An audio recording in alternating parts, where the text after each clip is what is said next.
幼稚園3、4歲嗰陣時咧，因為佢會教男定女嘅時候，就已經覺得自己同男仔唔同，就會唔開心咯。點解我會係咁㗎？同埋唔中意着裙咯，唔中意着校裙，死都唔肯着。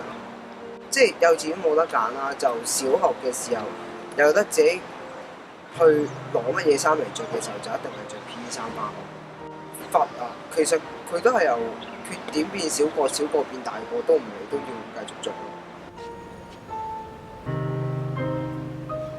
打針之前個樣其實都已經同一個男人冇乜分別咯，外形骨架成嗰啲其實都冇人睇得出，佢哋都唔會知道我係一個女仔。如果我係生錯咗咯，覺得我生錯點解會咁㗎？我本身唔會點樣在乎人哋點睇，我最重視嘅係自己點樣睇自己。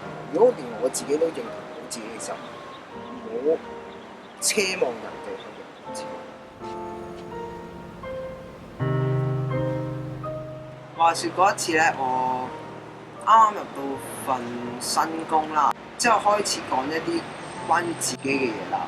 咁我就同佢講話，其實我嚟緊會變成我而家都打針。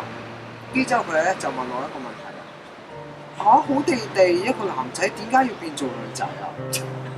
跟住之後我嗰下我停咗，我問講，其實我諗你有少少誤會咗，因為我而家係一個女仔，我要變做一個男仔。跟住之後佢個樣係呆晒、O 晒嘴咁樣，係接受唔到，係接近崩潰嗰隻咯。